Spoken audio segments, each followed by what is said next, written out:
We're back for game 2 of night 2 of week 8 of the finals of the summer skirmish. Jack, that's a lot of numbers. It is. At this point, I don't know what I'm saying half the time, but we're having a blast up here. Hope you guys are enjoying at home. Again, Courage joined by Dr. Lupo. Fantastic way to start the night there with that game 1, I think it's safe to say. It's wonderful to see players from all platforms, we'll say, come and put on a good show. Aydan, a controller player. I'm not sure if he actually plays on console or if he just uses a controller on PC, but the accuracy, the forethought. One of the things in the clip, one of the clips we watched there that I would like to point out is that he was boogie bombed, and then he rotated out into the storm for just a second to take a tick of damage so that the boogie would drop off and he could re-engage his opponent. That's extremely... That's top tier. 200 gameplay. IQ. 250 maybe. Wow. Which isn't even possible. That high up. Either way, impressive stuff. I do believe we have ourselves some standings to take a look at to see exactly where things break down. And, well, it's no surprise. Sean at the top, 5 points already, 6 elims. Aydan, who you're mentioning, second, 7 elims and 3 points. Painful, Ghost Bizzle, sees Joystick. A number of these players dropping a ton of eliminations, but you see even over on the right side, 14th Shido had 1 point total because he made it to top 10. No eliminations. You don't even have to engage people necessarily if you're in a bad position, because placement is also important. Top 10 gets you 1 point, and that could put you in the standings. Over to our top 32. Here you see, literally, it's just 1 elim right now has people on the verge of being able to qualify after game 1. Obviously, still 3 more matches to go tonight. So I think that these guys will hope for a little bit more than just 1 elim, keeping them in the running for qualifying for the grand finals on Monday.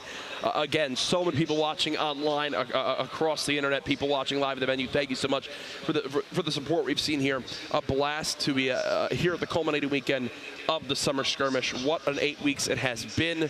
Again, some of these players have begun to make a name for themselves, earn themselves spots on some of these pro teams just from their performances up to this point. Then we got some things to share from Twitter that we've been seeing from you guys online that we'll take a look at here in a brief moment.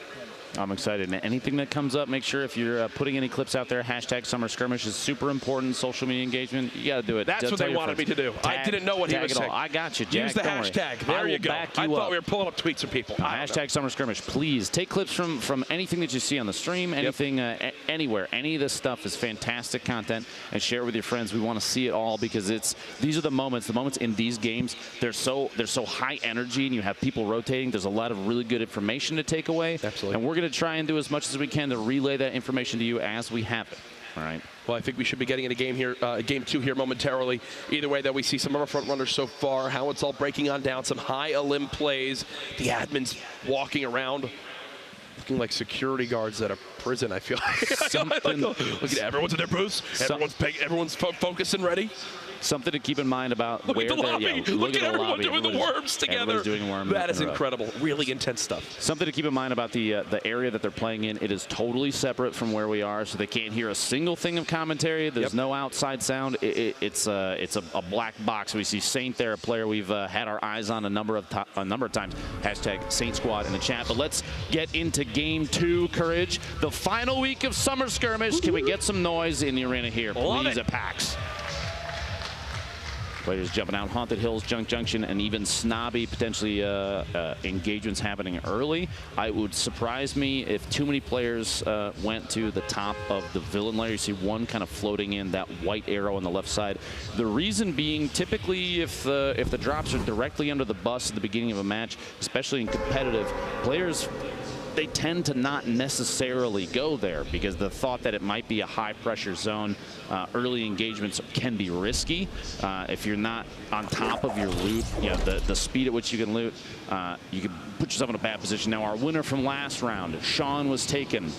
Dropping in, going east side past Retail. Retail, a pretty common POI for players to hit in public matches, but Sean looking over here towards the little the park here. It's got a number of loot spots, a couple chests up top that he can, he's going to try and get some material build up for those, and landing right on a weapon, which is, I mean, that's the smartest play you can make. You know what it is? I actually have a buddy named Connor who loves to land in this area, and it's because there is 7 trillion metal. Oh yeah, literally every single one of those. Like, look at all the RVs that he's, got the ability to just break on down. He's got someone actually pretty close by. Slazen, does he have any idea that Sean is here? They're both popping big shields, it appears, as there might be an engagement early on. Painful PvP, one of our players that scored a high number of eliminations last match, landed here in Salty Springs. He's got some neighbors that he's going to have to deal with here in a second, and that house that he dropped, that treehouse, a pretty common one because there are multiple 3 chest spawns in one house. High density loot is something you'll see a lot of players, competitive players, favor because there's more chances of landing directly on a chest. You don't have to panic. There's it's planning, it's coordination, and it's a lot of forethought. So the audio in Fortnite will work, especially with chest, where if you look in the area that it is, it will actually be louder. So right there you saw he couldn't tell if there was a chest above him, so he winds up looking at it and hears it, then realizes, oh, I'm going to go to the top of the cyber tower and go and loot that thing as soon as possible. In the background there, you saw Dooble's just kind of keeping his eyes out for a build fight happening.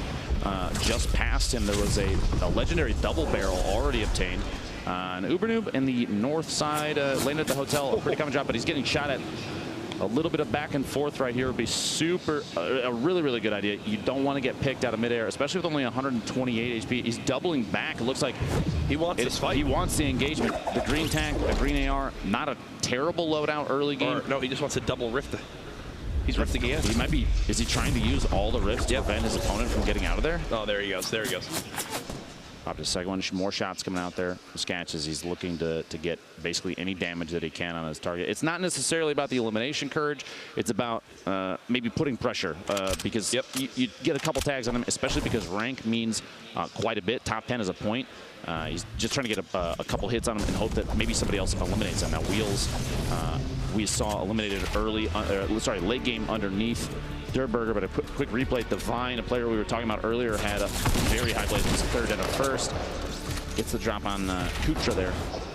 The minigun, not often used, I feel like, especially in the current meta. SMGs and shotguns are favored quite a bit, Jack. Except for maybe late game a little bit, as you see the tag there, Lucky Landing, where we currently are with multiple players involved. Monster, who won Heat 3, is actually involved in this engagement with Fuzzy. Fuzzy's just trying to keep this high ground. Blue pump, so useful early game when you've got to think Monster probably doesn't have max HP. He did an 102 damage headshot there, and Fuzzy gets an elimination, but he's not the only one left down here in the south. Back over to Greasy, we're watching Wheels and his opponent. Kind of a little top-down fight. The chest. Now, Jack, the chest sound between Wheels and Hysteria, that they can almost use that to mask themselves, right? There was that minigun, and why you don't really see it used too often. It's not the best weapon to have, but when your loadout is a bolt action, or sorry, a hunting rifle, a deagle, and then that, yeah, it's not fun. The hand cannon, probably not the best weapon there. Wheels and Hysteria playing cat and mouse in this house, audio being the #1 utility. Hysteria making as much noise as he can with the C4, trying to put some lines of sight between him and Wheels, see if he can get the elimination, catch him off guard. He was looking down underneath. Feels for the doors. Launch that out. Hysteria trying to get away. A 1 damage. That pump shotgun I don't think is super effective at that range, but it was either take the shot or swap and not get a shot off. So he went for what he could. So he was immediately prepared to begin to chase down Hysteria right there. But once Hysteria built a little 1x1 and some nice little cover with that metal, that was enough to deter him from going from that fight, even when he knows Hysteria was under 100 health and he had maxed HP. That, for me, is a questionable decision. I feel like that's an elim that you kind of have to push and go for, especially with that much health and what he had in his inventory. He had the shotgun to go with. He had like 200 materials to build with. I think he had enough to go after that one. Double we were watching earlier. Bowman dropping in here. Oh, fast edit on Double. Does the replacement, immediately takes a corner out and pushes in. To Aydan, one of our high elimination players from the last game. I wonder if he landed tilted then, because he definitely landed tilted this one, and there's the rift to go. The rift to go. And he's just going to hunt his opponent. The interesting thing about rifts to go, Jack, if you're outside, if you're through a wall when one of those is popped, even maybe a floor up or down, it will still grab you on initial use. So his opponent looks like it picked him up and pulled him with him. Imagine, yeah. Imagine. The tap fires. Rift to go himself? Imagine again if he opened a rift right there from the portal. But Wish, player we've seen a lot of. Challenging someone up close. Gets really accurate AR shots, gray or not. the accuracy made every difference there. The 30 damage shots, he had 4 body shots on him, and that was all she wrote. Aydan back still here and tilted. Taking shots on Alpha, this build fight, and there's that rift to go. Grabbing both players, even though they weren't standing right on top of each other. The proximity of that you can even pull opponents out from inside of buildings. They land at the same time, and Aydan gets a quick elimination with a shotgun. Wow. Impressive stuff. Dr. David. His opponent's going to use a rift to go just in front of him, and now he'll follow it on up. As he's just trying to spot where did this guy run to. Typically, if you're seeing someone use a rift to go in that scenario, they're playing it as like a, hey, I need to get out of here. It's like a defensive, I've got to leave this fight. I'm not in a good spot.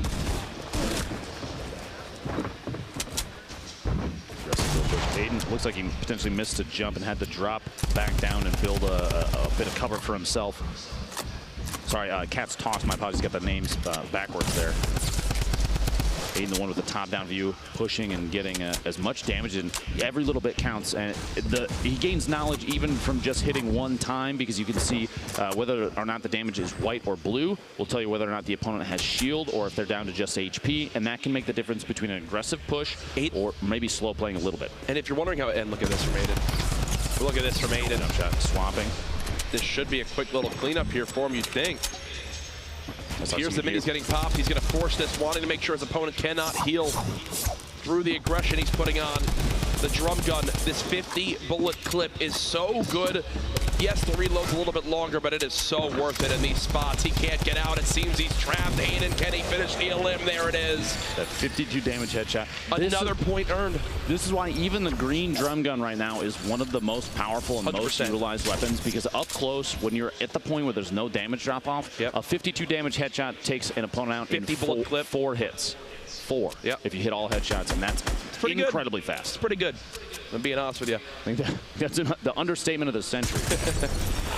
Giving super accurate shots there from that green suppressed SMG, but the sting grenade, Logan having to back out. He's got one on him as well. Very low HP. Stuck. Look at this zone. Edge. We're seeing a lot of this. This first zone was half off the map. Southwest corner of the map getting quite a bit of play during this qualifier's second game, and we've got kind of a greasy, shifty area focus. This time Tilted still involved, and if you're Kevy, you're out in Dusty. You can gather up a couple mushrooms, make a little bit of a play on some materials, but you have to move soon. Joystick, the quick peek there. A little bit of damage. You feel naked when you don't have shields, Lupo. And I can tell you that's how Joystick's feeling with how fast he's peeking and immediately building for cover. He's not going to be pushing too aggressively, whether or not his opponent has shield at that point, because getting third party could mean just a quick one shot or like a one burst if all the shots hit. It could put him out of the game. He's going to stay up top, like you said, the very fast will be uncrouch, shoot, and recrouch and hide on the ramp. Positioning the ramp can be pretty important too. You see he's kind of shifting around. If he's looking on the opposite side, it would not surprise me if he did a quick edit and change the orientation of the ramp. Now on your screen right now, those top 3 players, even though one is eliminated, they all come away with 1 point already in game 2. Aydan, Crashy, and Airco. But Airco already eliminated, which means Crashy and Aydan, they need push for a couple more eliminations, 2 more apiece will get them another point. That'll put them at 2 points, but they're in a pretty comfortable spot. Even just 1 point, like we've been saying, can mean the difference between making it to the grand finals or not. And Teenage here, top watching the pushing the opponent. What a shot on Ash. But here's the thing, not able to loot because he only has 7 health. So yes, he wins that fight, but he's immediately got to start sprinting. Can't even get kind of his little gifts that were left behind. The boogie bomb. They got to get the boogie bomb. He's got to rotate down. Stays out long enough. The boogie wears off, but he's getting this is Grenader Jake, one of our guest casters from yesterday, now playing in the qualifiers today. That's incredible. Cast yesterday, qualifies today. The jack of all trades, I would say. Or maybe the Jake of all trades. I'm leaving. That was abysmal. Okay, courage. Oh, man. I thought I was the one that made bad jokes. I love you, Ben. Let's see how Takata plays this one, though. Both players getting third-partied, one from the west, one from the south. No materials left. He's kind of panicking, and great, you picked up 9 metal. It's not going to get you very far. The name we watched earlier, stuck in the bottom of Shifty Shafts, and 1v1 versus opponent gets quick at it. He has an opportunity, gets it on Fuzzy, a jump shot, and uses a line of sight to block the explosion from the C4. An intelligent play and very good positioning there. And just to take note, that was the third elim for Lene in this one. Oh, the trap. Oh, he sprayed it down just in time. Tristan in the middle of that 1v1, as soon as the trap goes down, decides to stop shooting his opponent, shoot the wall out, and then re-engage. That could have gone bad very quickly. Remember, traps doing 150 damage. It's a lot, is how much they do, basically. 150 is, in fact, a lot. I just checked. It most certainly is. Wait, what is the right side of this map right now? Look at everyone. 1, 2, 3, 4, 5, 6, 7, 8 players roughly in that little ball, plus another one south and north. A couple of them stuck, hanging out in maybe a safe 1-by-1. But we have a ton of players on top of each other. But this is the southeast corner on top of S Hill. Is this a tilted landing? We might have a tilted. Sorry, tilted ending, not landing. My goodness. Lazy boy Chino just bouncing around. He's got one player close to him here. So when these players in these scenarios, for people at home wondering, when we say audio cues, they're listening for if the footsteps are on wood or if they're on the ground. They're listening for if they begin to break walls, if they're breaking metal, if they're breaking wood or brick. They're listening for audio cues if the players are above or below them.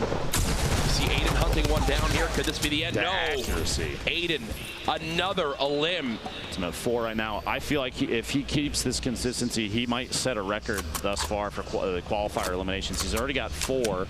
He came away, with 7 last round? Yep. I think the most yesterday was Turkey Lips with 14 across 4 games. So that puts already 11, and he's still alive here in game 2. His boy and Rex, top of this hill right now. 40 seconds before they're going to have to start rotating, and they have quite a bit of travel time ahead of them. We have 5 players currently alive, by the way, with 3+ elims, plus 2 more that were already eliminated with 3+ elims. Wait, he got another one. aydan's now 5. Now got a 5th elim. Gives him 2 more points. Is he the GOAT? Is he the GOAT? Is he the best player ever? He might be. He might be. And he's just leaving. He's fine with leaving that. This is an intelligent rotation, too. Whether or not, he doesn't need to know if Joystick is one shot. It would be useful information. But right now, he's looking at the zone. He's saying, I have 5 elims. I'm not necessarily guaranteeing elimination from that fight over there. Multiple players could potentially be above me, so now's the time to move out. We mentioned so much yesterday how people could be more nervous at these LAN environments. They're going from practicing against some of the best online to seeing them face-to-face, sitting to their left and right. aydan looks unfazed. He looks like he's at home sitting on his couch playing. Right. And now he's entered tilted. Uh-oh. Shots coming in from Big Red. Will he try to fall back in towards Tacos and possibly drop a trap down? I feel like that's kind of his defensive play. You heard the C4 bounce, maybe potentially gets the tree or another surface over there. An earlier push, an earlier toss. And there it is, exactly. C4. I thought that's what he would do. Stay inside, bandage. He's got multiple med kits, which is perfect. That C4 toss from the player in the middle of Big Red, if it had come just a little bit earlier and maybe use the angle off the wall, the building next to aydan, could have gotten that elimination from blast radius, but a little bit of hesitation made it so that aydan could rotate out and hide inside that building, like you said. I feel like if you're at that point for aydan, you're just kind of hoping people forget you're in there. Let others get third party to have to reset, think about other fights. You see all these quick edits coming on in. Lene just staying alive. Boyer just outside there of Shifty. Nice there as well. Saint looking like he's in a fantastic position at the top of that. And look at this. Painful was in second in elims just below aydan last game. Consistency is key, and these two understand that. It's like Okada was just eliminated with 4 eliminations of his own, 1 short of getting the 2nd point for eliminations, but even just 1, it's a valiant effort. 30 remaining here, 1:23 until the zone starts to move. I believe once this zone closes is when the next circle is, that's when the storm starts to mix things up and everybody's got to relocate. Absolutely. As we see just how they break on out of tilted here. aydan, it's like he's invisible. He's just running across tilted. You hear the footsteps, trying to go for that shotgun shot over the top, just get a little peek at his opponent. Is going to back down underneath. And the traps are coming out. You got to be safe and careful walking through there. There could be on the surface above. There are multiple traps. This is not how. though. Are you 185. Are you kidding me? I'm now a fan of Aydan. Look at his face, too. It's like nothing even happened. This would be back-to-back 7 elim games if he can earn himself one more elimination. Ridiculous, ridiculous stuff. And he's actually in another fight with Saint. He's in another fight of the map. We'll have to keep you updated on that one. As you see, Hysteria still alive here. He got 11th in game 1, was 1 elim. He in that last fight was 1 elim away from earning that top 10 for a point. Aggressive push and gets Saint. That's 7 eliminations for the second game in a row. I am speechless. I'm going to say right now, folks, can we give it up, please, in the venue for the performance we're seeing from Aydan right now? Mind-blowing stuff. 14 elims has already tied #1 from yesterday, which took them 4 games to reach that point. Nobody else seems to be playing nearly as aggressively as he does, and he's taking advantage of that. Maybe it's a thought process. Is this 8? Is this 8? Is this 8? Oh, trap. Okay, the trap stole it. He only took 2 ticks from that, the stink bomb right there. He's still in a good spot. 70 elims. There's 23 people left, and he's smack dab in the middle of the safe zone. Yeah. He doesn't have to play over the aggressive. He's got to take the trap out. You got a bit of loot in there. Watch he needs the AR ammo, and he knows that. You got to remember earlier too, there were 2 traps that were placed in here. So hopefully he recalls that there is another trap still in that building. Oh my gosh. Wow. Magnum with a swipe on an opponent trying to push up a ramp right there. At this point, we're watching the Aydan qualifiers because he is far and away our top player to this point. There's everyone inside tilted. Wall hack Jack under 70 HP. Haste Loomsy under 50 HP. You had another player in Tacos week as well. And Aydan early rotating again. He's moving in the open and no one's shooting at him. And it's like everyone's afraid. They know. Don't push towards the woman with the library glasses. Absolutely not. This Rook skin, maybe giving him superpowers. I have no idea. Okay, we take back everything we just said. I don't think, regardless of the outcome of this, there's no way this is a caster curse. Are you? The trap he placed earlier got another elimination. The trap comes into play. Now this player being third party, he wasn't able to clean up the elim. Boyer gets joystick there. Aydan looking for his 9th elim, but 8 eliminations in a single game. He's got a slurp ticking right now, so he has a buffer of HP still going up. He's in a great spot. He's in the safe zone. His materials are ridiculous. Intelligent play is going to guarantee Aydan the win. He knows what to do. He knows how to do it, obviously. Aydan could literally leave after game 2 and catch his dinner reservation and qualify for Monday. And if he can you bring me back something? A little breaded roll? Jack, are you always hungry? Shots here, third party. I am, actually. Loomsy gets Cole in the feed there with a trap from earlier as well. Aydan's looking to secure that 9th elim. Painful on top of him, though. The second place elimination player, they're stacked on top of each other, which means you have 2 Slayers here that might get forced into an engagement. An Aydan chant now breaking. There's actually an Aydan chant here at PAX West right now.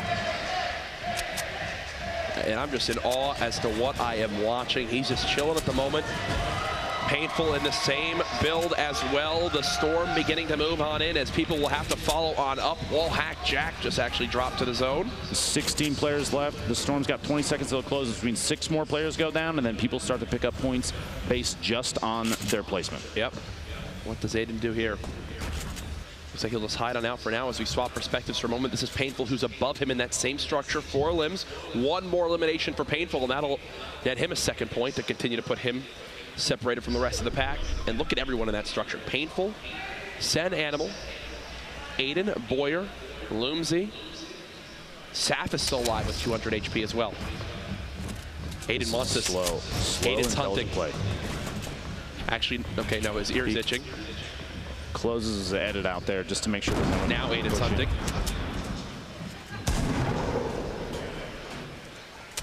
And what the theme I keep seeing, Lupo, is he is absolutely the first to just charge on up and move to the best positioning for the next zone early on.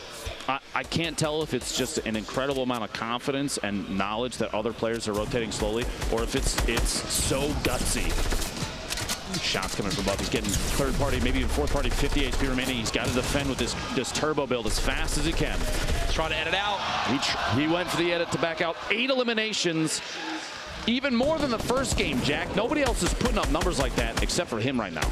Yeah, nobody. PvP doing an excellent job of his own, though. 15 left. He's got 4 of his own. Gets rocketed by Lenane, caught off guard. I shouldn't have said a thing, but Lenane making an intelligent play there and saw him from above. Lenane, look at everyone having to move through that zone right now.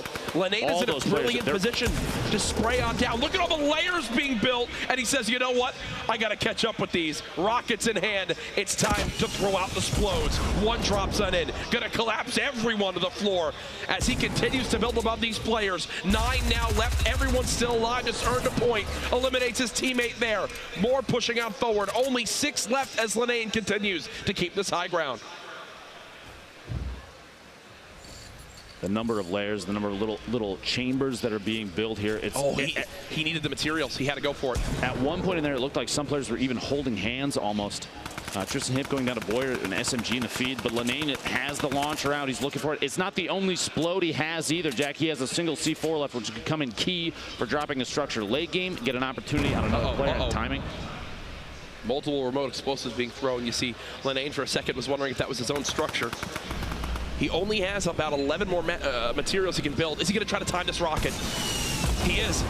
He tried to blow up the remote explosives as his rocket went to hit. He just barely missed it. A little bit more distance would have made a big difference. Literally, there. one more block would have been enough. Like the rocket detonated the C4, which is it's an excellent high IQ play. It's just the distance needed to be different. But he does have it. He's got a top-down view. But like you said, low build count. He's got to start making moves down onto players. Otherwise, the third party here gets the shots. Can't secure the elim. He's starting to take damage from the storm, but he's got to push in 4 left. He's got 5. 2 rockets could be enough to secure 2 of them right here. There's one. How about another? 3 remaining. Doesn't quite connect. 3 players left. 6 elims right now for Lenane. Can he wind up securing maximum points with the 7 elim bonus and the Victory Royale bonus? That would be, I believe, our first 6-point game we've had yet this weekend. There's a shot. Oh! The edit from above from Animal right through the metal surface there. He caught a window and took the shot with a shotgun and got Lenane on the rotation. 1v1 Animal. Animal building out up, and this earns him not only another point for potentially the Victory Royale, but if he gets the final elim, that puts him at 3 eliminations. He's got all he needs. I've got Animal as my favorite to win this game. Let's see if he can secure it here. 10 seconds left in the zone. He's trying to get aggressive for the push. He knows how much it means to get this final elim and the Victory Royale. He can essentially stamp his ticket to Monday's qualifiers if he can get this here, or sorry, the finals if he gets it here. The shot's coming on in. Tries to get the floors and the pyramids going. One player just below. He's going to go to pop the mini, but then has to reset as the shots continue to rain on in. That drum gun so good at cutting down these layers. Smart play to reset. He'll build up top, but again, the volley of bullets continues to spray on in. Animal, when will be his cue to go for it all? He's trying to edit this pyramid. There you go. He's getting somewhere. Trying to create a hole to drop down through right there. He finds an opportunity. You notice he built up, like you said, built a second layer. It's a shot. Weak. There it is.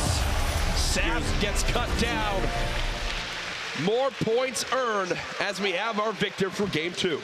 Excellent gameplay from a number of players over the course of that. He's got that number 1 holding it up. And that last elimination gives him 2 more points. Let's take a look back at what just happened. This rotation, the timing, the decision to drop down, and he does get the 55 damage crit there. Switches to the gold AR to finish. Guarantees him the win. Once he gets that 55 clean HP damage, I think he's going to himself, this is a dub. This is really, I'm feeling quite good. And he knew it. Immediately starts spraying with that drum gun. Has the legendary assault rifle if needed. The victory there for Sen Animal in game number 2 will put us halfway done with tonight's action. And so far, it has been quite intense.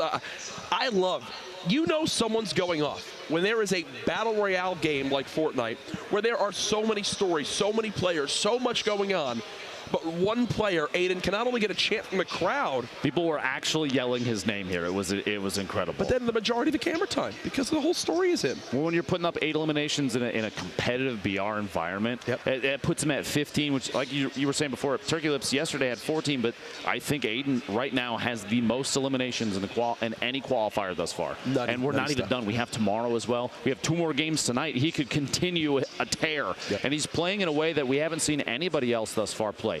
Multiple times we cut to directly to his feed. He was running in the open, Jack. No one was taking shots. It happened in Greasy. It happened again outside of Tilted. It's like he's calling the bluffs of everyone. Like, I know you all want elims, but guess what? you say you're going to play for them, you're more worried about the top 10. And I feel like as the game, and I'm seeing it more and more, as the game's getting towards like the top 20, everyone's like afraid to peak, and we're going to go ahead and roll some aydan replays here as we talk over this, but it's one of those things where he's recognizing, hey, there's 15 left. No one wants to be the next one to die, so guess what I'm going to do? I'm going to position myself, run out in the open, and call the bluff on everyone that they'll peak and put myself in the best spot to secure a win or another elim.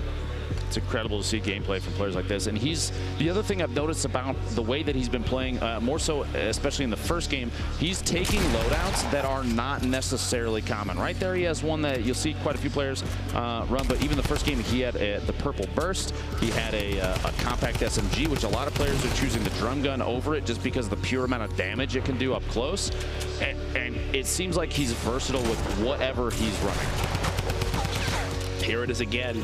It just puts himself in a great spot to secure quick, clean eliminations. This was the whole fight inside of the kind of blue-red corner building. He knows the opponent's placing traps and running up the stairs, and he perfectly times it. Where Sloth goes to peek, he says, anything you can do, I'm basically one step ahead, my friend. This is against Saint, who has been playing every week in the skirmish, it seems like, with OPS and SCT from TSM. Wins this 1v1 as clean as can be. Ridiculous stuff. There's a look at him right now, tongue out, excited. As, yeah, he's feeling good after 2 games. Really good pursuits from him. Even that, like you said, that push on Saint in the middle of the pawn shop building, down bottom of Tilted. He's just so aggressive. Not everybody would go for something like that, and I think his sense of knowing when to push, it's becoming more and more apparent every single time we watch him. Now, aydan did well. He had nice elims, but he did not win game number 2. That was Sen Animal. We'll take a look at the final moment as he winds up securing the victory.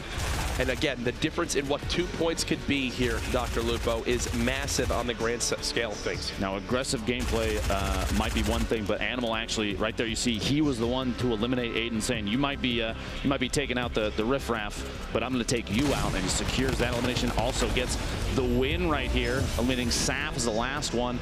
Excellent gameplay, good timing on his choice to push or not push and wait. Yep. He built up that last engagement. He built up multiple layers above his opponent, Saf, who was trying to shoot up underneath to stop him from healing. Yeah. And that's a pretty common mechanic, a pretty common maneuver from players that, especially ones that are stuck down at the bottom. You can hear the cue from the shield, the mini being popped, and so he's decided to build up a second layer, kind of hide himself through the wood planks, and so he could get the heals off as he needed them before he made the push. Well, I believe we do, as we get ready for game number 3, have to catch up with our winner there from game 2. Or no, it's actually not even our winner from game 2. It's the man himself, aydan. He's mini. Is he golfing? Yes. He's so relaxed that he's disgusting. Oh, hey guys, what's up? Zeke here. We're just hanging out playing putt-putt. How are you guys doing? Good, good, good. It's good to see aydan up there having some fun after his performance so far. Always, you know it. I'm here with the man, the myth, the legend, the people's hero. Aydan, how are you feeling? I'm feeling great, dude. I'm just slaying out in Tilted every game. There you go, aydan. Now, I know you didn't hear this, but I'm going to be the first to tell you. Everyone there at the audience is literally chanting your name. When you're sitting there dropping eliminations, how are you feeling dropping these crazy bombs on people here in the qualifiers? 2 more games to go, 7 more kills each game. You heard it here, the Slayer himself. Now, is there anything you want to say to your fans out there? I got you guys. Mom and Dad, I love you guys so much. I'm gonna win the rest of these games for you. There you have it. Lupo, Courage, back to you. We're going to keep playing the game. I'm getting aydan tattooed on my body. Absolutely. Does he realize he actually could just play putt-putt for the rest of these qualifiers and he's good to go? There's literally no way he can't make it to Monday. The man just literally called that he's going to get 7 more limbs each of the next 2 games. I'm going to be honest with you, Jack, it wouldn't surprise me at this point if he actually put on a show like that. He has been absolutely dominant thus far the first 2 games. I am excited to see what game 3 and game 4 have in store for him. I don't think I got 7 limbs in all the weeks of the skirmishes I played. I'm right there with you. Oh, I don't doubt that. It's just been absolutely, it's been wonderful to watch these plays. Whether he's winning or not, the winners are still putting on a crazy dominant show. Yep. They're making really good choices. The edits are so fast from a number of these players. And if you're at home and you're trying to improve your own gameplay, please make sure you're paying attention to the way that these players are playing, the choices they're making. One thing I was going to point out earlier too, Jack, on the screen as you're watching, their keybinds for all of these keyboard mouse players, especially specifically. Yep. Keep track of those because they put them in positions that are as fast as possible for them, because swapping between which surface they're building is key. And if you're using the default keybinds, you're potentially putting yourself at a disadvantage unless you have spider fingers that can reach the F keys at the top of the keyboard. 100%. It's whatever feels most comfortable for you. But before we get to game 3, the last thing we got to do, where are we at with the standings? Let's see them.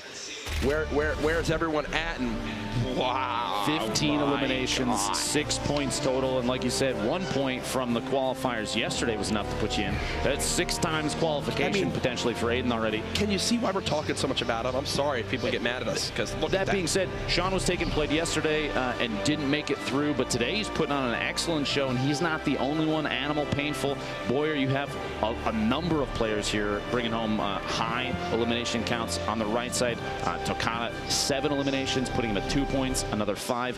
You have to remember the top 33 from the qualifiers this evening move on to the grand finals on Monday. Jack, $1.5 million. $1.5 million. I'm going to be honest with you, that is not the right score for Kevy. I don't think Kevy has 16 elims at 320 points.